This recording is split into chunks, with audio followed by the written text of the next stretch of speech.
relationships. Now, the writer of the aforementioned MRA-turned-feminist article stated that home improvement was his most memorable example of misandry. To be honest, I think it's a pretty tame example considering what else is out there. The one that always immediately springs to my mind is American Horror Story, one episode in particular. In this episode, the female lead played by Sarah Paulson is trapped in Zachary Quinto's rape and murder dungeon. After managing to escape, she flags down a car that picks her up. The driver almost immediately flies into an irate rant about how much he hates women, especially his cheating ex-wife, ultimately ending the rant by putting a .38 in his mouth and blowing his own brains out while they're still travelling along at 60 miles an hour. Yeah, this is literally the first guy that she randomly runs into immediately after escaping from a serial killer's rape dungeon. What does this show say about men? I'm not offended by this. I don't think the show should be rewritten to appease my personal opinions. But it does tell me something.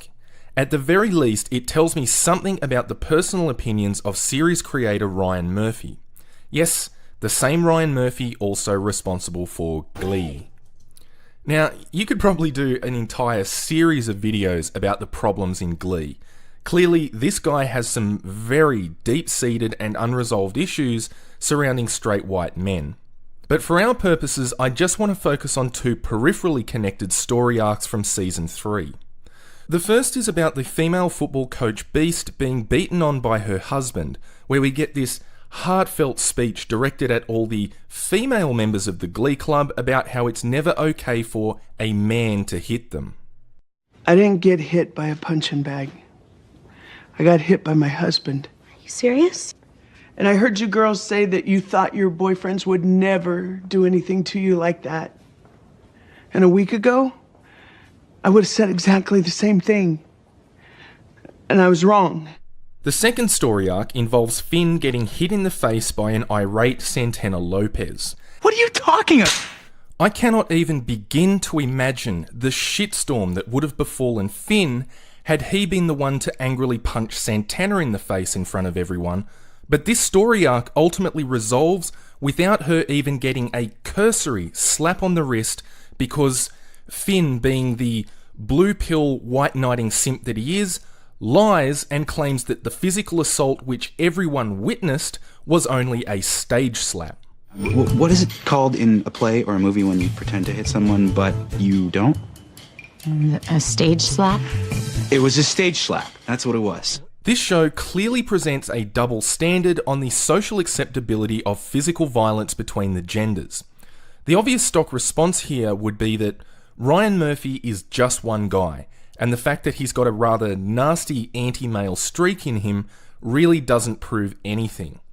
And I guess in a cultural vacuum that would be true, but Glee and American Horror Story don't exist in a vacuum, and I think the audience's reaction to these story arcs can provide insights beyond Ryan Murphy's personal problems and into the broader social attitudes of what we think is acceptable treatment for men and women.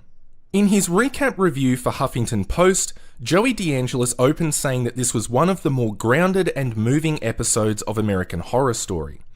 Well, now that's just two guys. Still doesn't prove anything, right?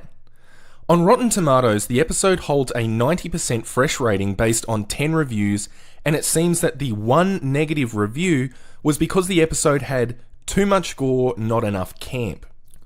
10 people and not even a passing mention about the show's generally negative portrayal of men. Apparently, the episode was watched by almost 2 million live viewers. Contrast all this with the fact that you can't even sneeze in the general direction of a fictional female action hero like Mystique these days without someone somewhere getting triggered. 1, 2, 10, 2 million.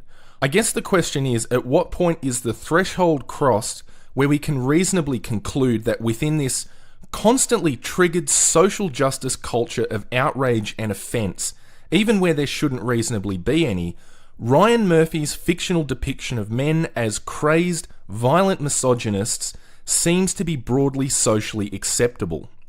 I mean, Ryan Murphy as an individual certainly seems to hold a clear disdain for straight white men.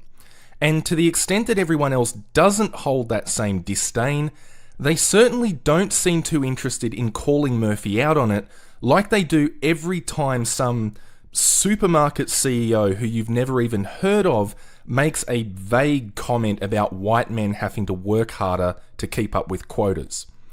With the near constant level of outrage and offence over the depiction of female characters, I think we can safely say that this kind of extreme negative portrayal of men is at the very least broadly seen as a social non-issue by comparison.